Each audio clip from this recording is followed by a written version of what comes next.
Seorang pria tua duduk sendirian di kamar 3327 Hotel New Yorker. Di luar, lampu-lampu kota New York berpijar terang, menerangi langit malam dengan energi yang ia ciptakan. Namun di dalam kamar itu, kegelapan terasa begitu pekat dan dingin. Tidak ada tepuk tangan, tidak ada kilatan kamera. Hanya suara kepakan sayap merpati di jendela yang menjadi satu-satunya teman setianya.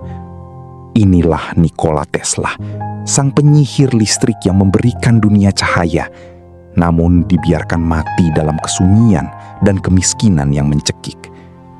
Dunia yang kita tempati hari ini adalah mimpinya yang menjadi kenyataan. Namun namanya nyaris terhapus dari lembaran sejarah oleh mereka yang lebih haus akan harta daripada ilmu pengetahuan. Sebelum kita menyelami lebih dalam kisah tentang pengkhianatan dan kejeniusan yang terbuang ini, pastikan Anda bergabung bersama komunitas kami di Figur Dunia dengan menekan tombol subscribe, agar kita bisa terus menghidupkan kembali kisah-kisah hebat yang hampir terlupakan. Kisah ini tidak dimulai di laboratorium megah, melainkan di tengah amukan badai petir pada tengah malam tanggal 10 Juli 1856. Di sebuah desa kecil bernama Smiljan yang kini berada di wilayah Kroasia. Seorang bayi laki-laki lahir saat guntur menggelegar membelah langit. Bidan yang membantu persalinan itu gemetar ketakutan, menyebut bayi itu sebagai anak kegelapan karena lahir di tengah badai yang menakutkan. Namun, ibunya, Juka Mandik, menatap tajam dan menjawab dengan penuh keyakinan. Tidak, dia adalah anak cahaya. Nikola Tesla tumbuh dengan pikiran yang tidak seperti anak-anak pada umumnya. Sejak kecil, ia mengalami fenomena aneh, kilatan cahaya yang muncul di depan matanya, seringkali disertai dengan visi detail tentang benda-benda yang belum pernah ia lihat. Ia tidak perlu menggambar di atas kertas. Ia bisa membangun mesin yang rumit di dalam kepalanya, menjalankan komponen-komponennya secara mental, dan melihat di mana kegagalannya, bahkan sebelum satu baut pun dipasang. Namun, masa kecilnya juga dibayangi oleh tragedi yang membekas seumur hidup. Kematian kakaknya, Dane, dalam sebuah kecelakaan berkuda, menciptakan lubang besar di hati keluarganya. Tesla merasa bahwa apapun yang ia capai tidak akan pernah cukup untuk menandingi potensi kakaknya yang hilang. Hal ini mendorongnya ke dalam obsesi belajar yang hampir gila. Ia membaca ribuan buku, menguasai 8 bahasa, dan seringkali hanya tidur selama 2 jam sehari. Ayahnya, seorang pendeta ortodoks, menginginkan Tesla mengikuti jejaknya. Namun, takdir berkata lain saat Tesla remaja jatuh sakit parah akibat kolera. Di ambang kematian, ia menatap ayahnya dan berjanji, "Aku mungkin akan sembuh jika kau membiarkanku belajar teknik." Sang ayah yang putus asa melihat putranya sekarat menyetujui permintaan itu. Secara ajaib, Tesla pulih, membawa serta tekad yang nantinya akan mengubah peradaban manusia selamanya. Di universitas, ia mulai terobsesi dengan arus bolak-balik, AC. Pada masa itu, arus searah, DC, adalah standar, namun sangat tidak efisien. Tesla melihat solusi yang tidak bisa dilihat orang lain. Sebuah visi tentang energi yang mengalir seperti air sungai yang tenang, menjangkau ribuan mil tanpa kehilangan kekuatannya. Tapi saat itu, ia hanyalah seorang mahasiswa muda yang dianggap gila oleh profesornya. "Itu mustahil, Tesla," kata mereka. Mereka tidak tahu bahwa kata mustahil tidak ada dalam kamus pria ini. Tahun 1884, dengan hanya 4 sen di sakunya, beberapa puisi yang ia tulis, dan sebuah surat rekomendasi, Nikola Tesla menginjakkan kaki di New York. Surat itu ditujukan kepada orang paling berkuasa di dunia listrik saat itu, Thomas Alva Edison. Surat itu berbunyi, "Saya mengenal 2 orang hebat di dunia ini. Yang satu adalah Anda, dan yang lainnya adalah pemuda di hadapan Anda ini. Pertemuan 2 raksasa ini seharusnya menjadi awal dari zaman keemasan, namun justru menjadi bibit dari perseteruan paling pahit dalam sejarah sains." Edison adalah seorang pebisnis yang pragmatis, seorang penemu yang bekerja dengan metode coba-coba yang melelahkan. Tesla adalah seorang visioner teoritis yang bekerja dengan presisi mental yang sempurna. Konflik pertama pecah saat Edison menantang Tesla untuk memperbaiki efisiensi motor dan generator arus searah milik perusahaannya yang sering rusak. Edison menjanjikan imbalan yang luar biasa pada masa itu, $50.000 Amerika. Bagi Tesla, uang itu adalah segalanya. Modal untuk membangun laboratoriumnya sendiri dan mewujudkan sistem arus bolak-baliknya. Selama berbulan-bulan, Tesla bekerja hampir tanpa henti, tidur di bawah mesin dan memeras seluruh otaknya. Ia berhasil. Ia memberikan Edison peningkatan efisiensi yang luar biasa. Namun, saat Tesla menagih janji imbalan tersebut, Edison hanya tertawa dingin. "Tesla, Anda tidak mengerti selera humor orang Amerika," ucapnya santai. Bukannya uang, Edison hanya menawarkan kenaikan gaji sebesar $10 per minggu. Hancur dan merasa terhina, Tesla mengundurkan diri seketika. Pria yang baru saja memberikan solusi bagi masalah besar industri listrik itu, kini berakhir di jalanan New York, menggali parit untuk bertahan hidup. Sambil memegang sekop di bawah terik matahari, Tesla menatap kabel-kabel listrik Edison yang ditanam di tanah, merasakan kepahitan yang mendalam.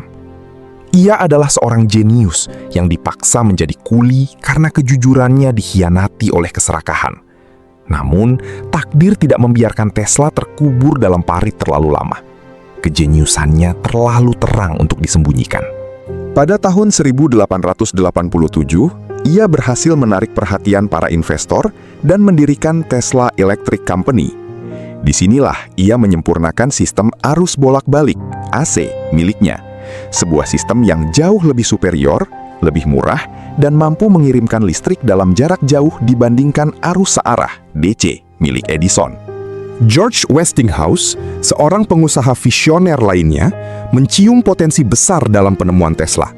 Ia membeli paten-paten Tesla dengan nilai yang fantastis dan menjanjikan royalti sebesar $2,50 untuk setiap tenaga kuda listrik yang terjual.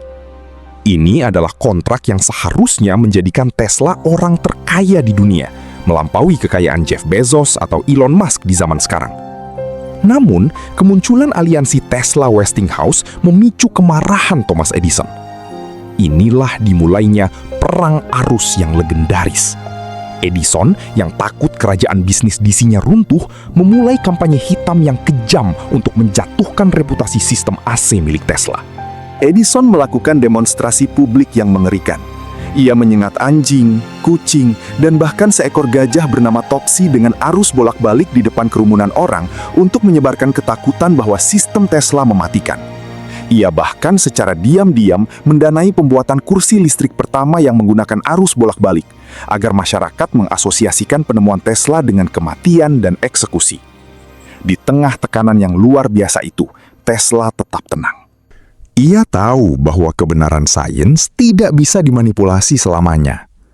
Puncak dari perang ini terjadi pada pameran dunia Chicago tahun 1893. Westinghouse memenangkan kontrak untuk menerangi pameran tersebut dengan harga yang jauh lebih murah daripada Edison. Saat saklar dinyalakan, jutaan lampu pijar menyala seketika, mengubah malam menjadi siang di depan mata ribuan penonton yang terperangah.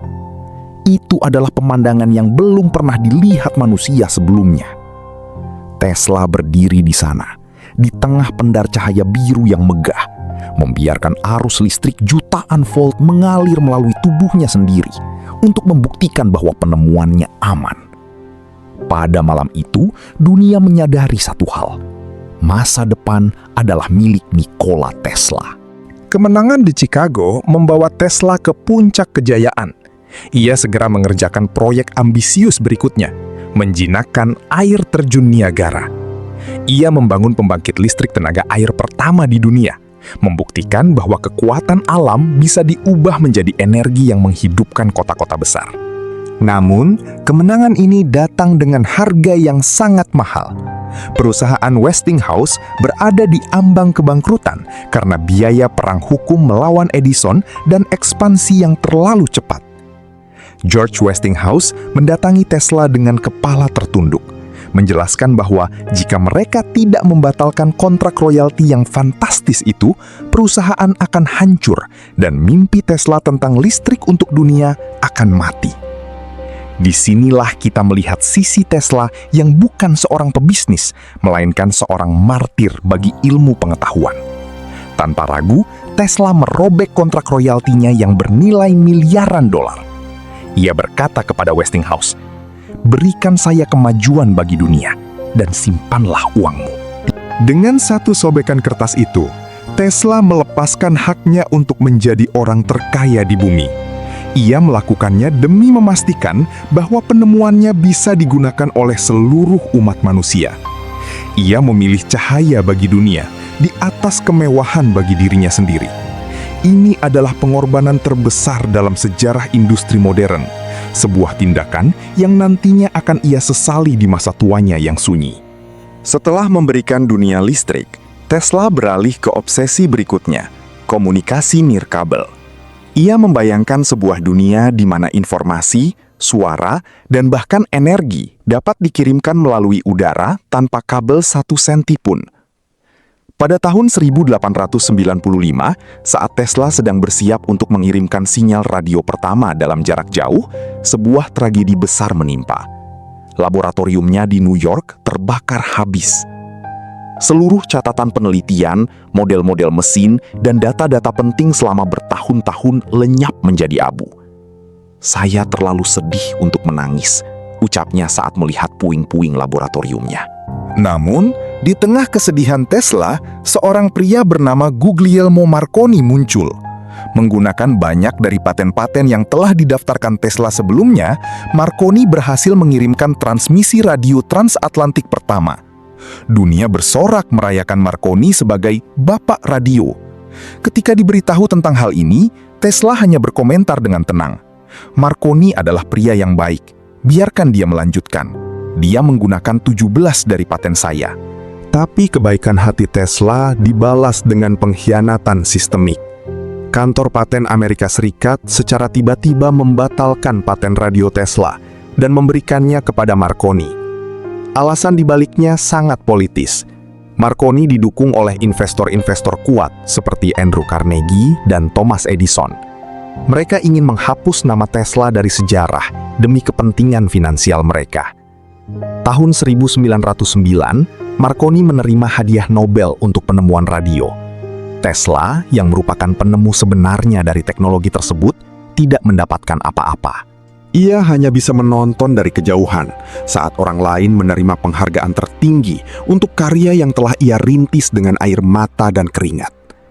Butuh waktu puluhan tahun, tepatnya setelah Tesla meninggal, bagi Mahkamah Agung Amerika Serikat untuk akhirnya mengakui bahwa Tesla lah penemu radio yang sah.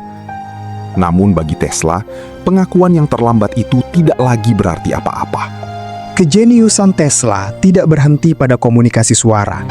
Ia memiliki mimpi yang jauh lebih besar, sesuatu yang bahkan hingga saat ini terdengar seperti fiksi ilmiah. Wardenclyffe Tower. Didanai oleh JP Morgan, Tesla membangun menara raksasa di Long Island.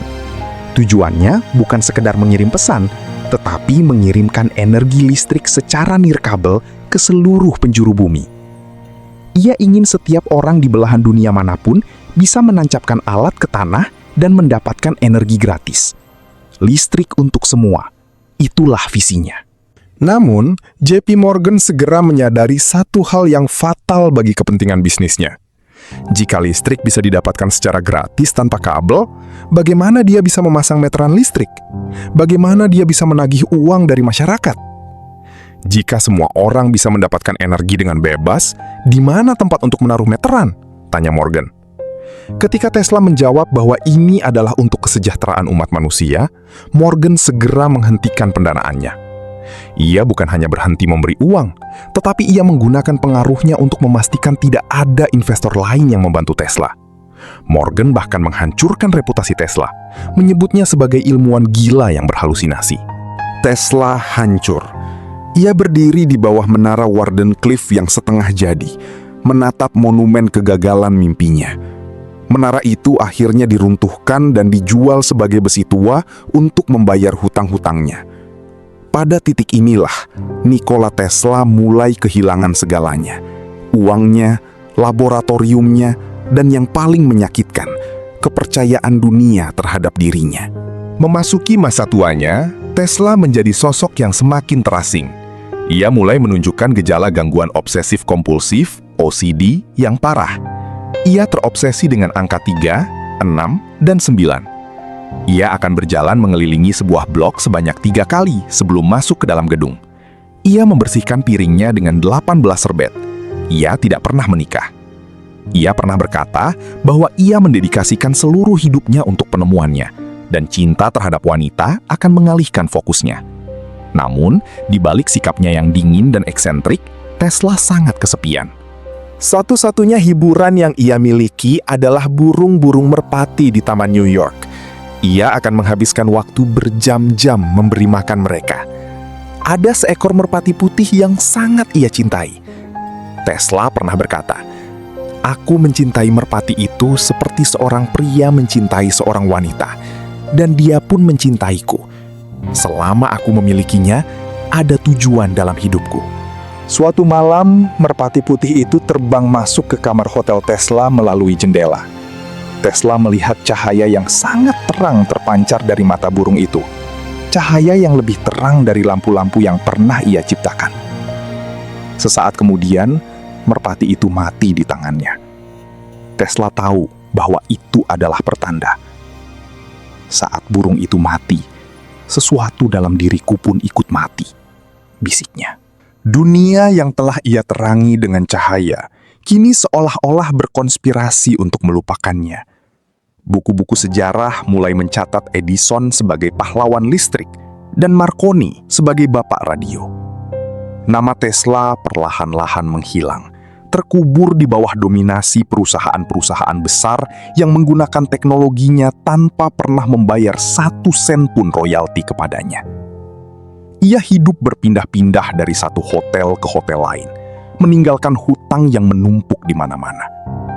Westinghouse, sebagai bentuk rasa hormat terakhir, secara diam-diam membayar biaya sewa hotel Tesla di masa-masa akhirnya. Namun, pria yang pernah mengguncang dunia itu kini hanya menjadi seorang kakek tua yang dianggap aneh oleh para tamu hotel lainnya. Pada tanggal 7 Januari 1943, di tengah kecamuk Perang Dunia II, seorang pelayan hotel mengabaikan tanda "Jangan diganggu" di pintu kamar 3327. Ia menemukan Nikola Tesla terbaring tak bernyawa di tempat tidurnya. Pria itu mati sendirian dalam usia 86 tahun karena trombosis koroner. Tidak ada keluarga di sisinya, tidak ada kekayaan di berangkasnya. Beberapa jam setelah kematiannya, agen-agen FBI yang saat itu berada di bawah naungan Office of Alien Property menyerbu kamar hotelnya. Mereka menyita semua dokumen, catatan, dan rancangan penemuan Tesla. Mereka takut bahwa Tesla telah menciptakan sinar kematian atau teknologi rahasia lainnya yang bisa mengubah arah perang. Hingga saat ini, banyak dari dokumen-dokumen itu tetap diklasifikasikan sebagai rahasia negara, meninggalkan misteri besar tentang apa saja yang sebenarnya telah ia temukan. Selama puluhan tahun setelah kematiannya, Nikola Tesla tetap menjadi catatan kaki yang hampir terlupakan dalam buku-buku sejarah. Namun, kebenaran memiliki caranya sendiri untuk muncul ke permukaan. Di era digital saat ini, dunia mulai menyadari bahwa tanpa Tesla tidak akan ada Wi-Fi, tidak ada remote control, tidak ada motor listrik, dan tidak ada sistem distribusi listrik yang menerangi rumah-rumah kita. Ia adalah pria yang melihat masa depan sebelum masa depan itu ada. Ia meramalkan keberadaan ponsel cerdas, komunikasi global instan, dan energi terbarukan jauh sebelum teknologi itu ditemukan. Biarkan masa depan menceritakan kebenaran dan mengevaluasi setiap orang berdasarkan karya dan pencapaiannya, kata Tesla suatu kali. Masa kini adalah milik mereka.